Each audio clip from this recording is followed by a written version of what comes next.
what exactly is the meaning of this day? And this question brings hilchot questions and questions of hashkafa, how to view the day. Some of the questions are, do we say Hallel? Can we have a haircut? What about celebrating during the times of the Omer? Now, I think it's important, before we go into the hilchotically questions and the question, can we say Hallel on a new event that happened on our days? Or maybe it was only our sages had the power to decide when to say Hallel. I think it is very important to look at the day, what happened. And we'll go from the times of Yehoshua ben Nun until our days, by Tanakh, by history.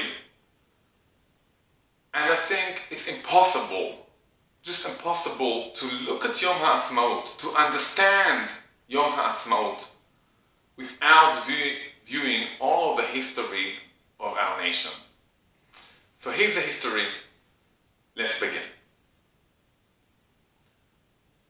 Yehoshua ben Nun came into the land of Israel in the month of Nisan, to cross the land, to cross the river, the Jordan. They were all very happy, they celebrated, but it wasn't calm. They didn't have still a kingdom. It took them 7 years to conquer the land, and then 7 years to divide the land between the tribes. There were many wars, there were 31 kings, and yet there was no peace, there was no king. If you look at Shoftim, maybe the theme of the book of Shoftim is בימים ההם אין מלך בישראל, איש הישר בעיניו יעשה. On those days, there is no king. Everyone can do whatever he wishes to do, for good or for less good. For hundreds of years, the nation wasn't one nation. It was a group of 12 tribes. They had one Mishkan. Sometimes there was one Shofet which gathered people around him. He fought against enemies. But for hundreds of years, there was no one nation or one state. It was not one nation. All the tribes belonged to the Jewish nation. There wasn't a state that united them into one group. And that had an effect on the morals of the nation, on working Hashem. And that's why we have all the book of Shoftim, with all the ups and downs we find in the book of Shoftim. Finally, after many, many years, King Shaul comes, and he manages to, obviously with Shmuel's, the prophet's help, he manages to gather the nation and to make a kingdom, more or less a kingdom. Still in the days of Shaul, it was somewhere in between tribes and a nation becoming into a kingdom. Shaul was a king for about 2 years, and then he died in the war against the Plishtim. David HaMelech became king after him. He was a king for 40 years, but the first 7 years he was a king in Hebron, only in part of the nation. Finally, after so many years from when the nation came into the land of Israel, King David became the king of all of the tribes together. And he united all of the tribes into one big, strong state. He started with building the temple, he put the foundations, and his son, King Solomon, continued uniting the state and building Beis HaMikdash, building the temple. And when King Solomon died, that was the last time when the nation was united until maybe our days. Maybe with a small break there in the times of the Maccabim.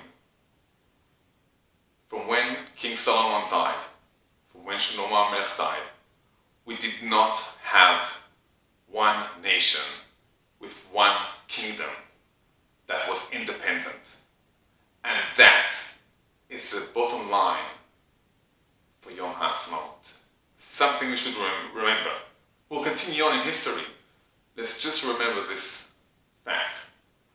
After Shlomo HaMelech died, his son became a king, Rechavam. There was problems there, and then the kingdom divided into two. Yerovam ben Nevat became the king of most of the nation of Israel, leading them to worshipping idols and all sorts of other bad things, while Rechavam, the son of Shlomo, continued with the tribe of Yehuda, Binyamin, and a few other people gathered around them. Generally speaking, the tribe of Yehuda followed more the rules of Hashem, while the other tribes leaned more to the idols. That continued for quite a few hundreds of years until the exile. The exile was in a few stages. Finally, Tzidkiyahu HaMelech was taken to Babel, the temple was destroyed, and the nation went into exile for about 70 years. When they came back to the land of Israel, we might think that thousands and thousands, maybe tens of thousands or hundreds of thousands of people came back to build the land, to build the state, to build the temple.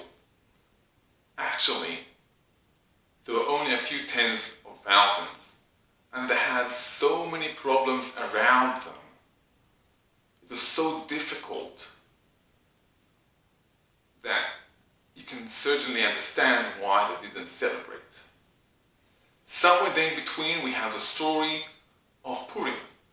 The story of Purim happens when the Jewish people started to go to the land of Israel. The majority was still in Babel, in Shushan, in all other places.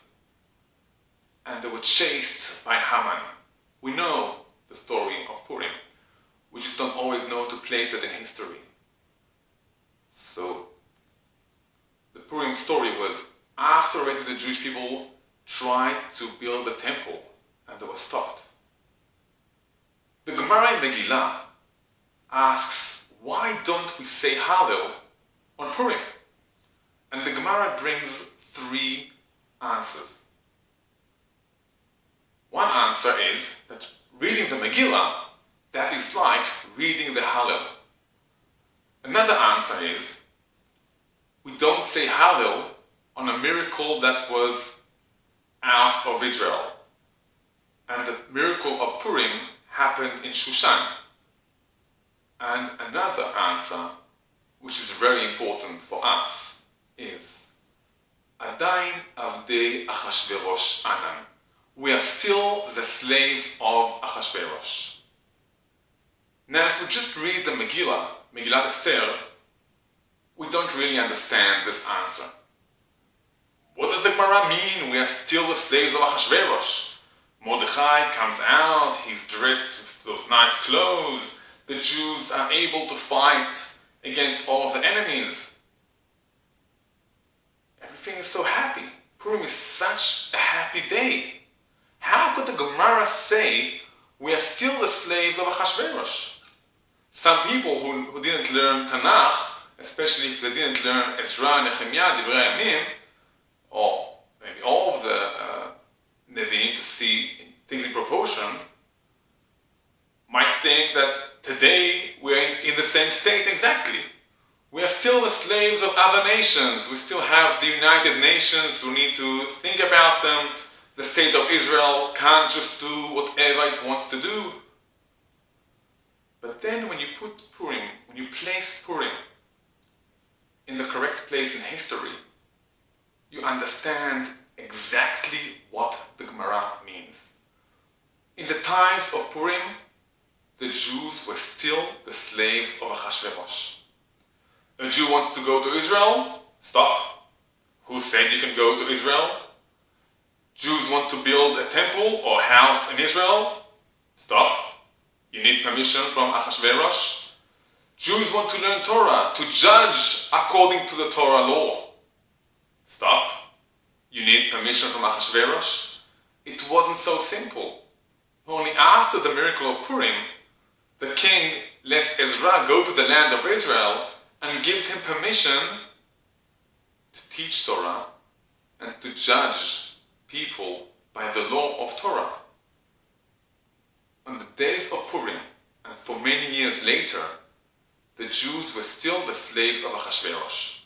They did not have any independence as a state.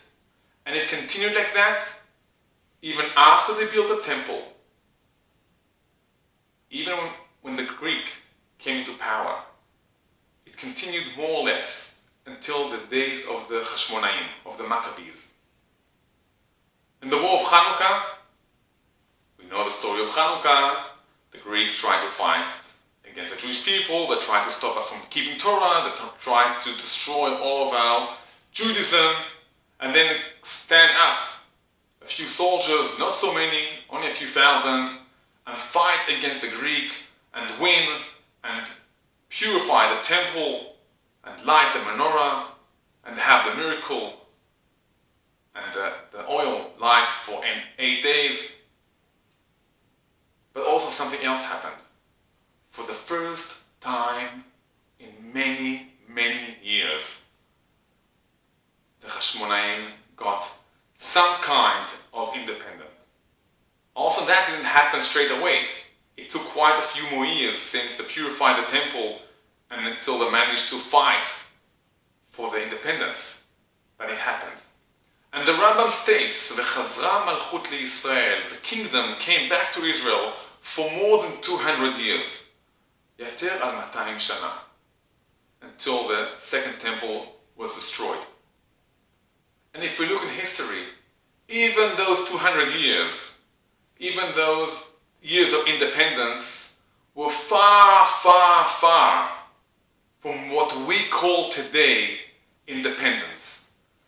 Soon later, the Jewish state came under the umbrella of the Roman state, and slowly, slowly things went down until the temple was destroyed. There were a few more attempts to build the temple to fight against the Romans, but that didn't succeed. And as a nation, we went to exile for almost 2,000 years. And Baruch Hashem, we are here today. We are standing when we have one state. It's an independent state. It's a state that can fight against enemies. It's a state that can make its own rules without asking the UN every moment, "Hey king, can I judge according to my law or no? Hey king, can I build a house in Israel?" We have a state that when we compare it to the Hashmonaim state, to the Maccabees, we are much greater. We have a stronger army. We have a stronger economy. When we look around us in the state of Israel, how much Torah is learned. I'm not sure if ever in history we had so much Torah learned in one place. It's just amazing. It is just amazing to look at the state of Israel in all the aspect of history.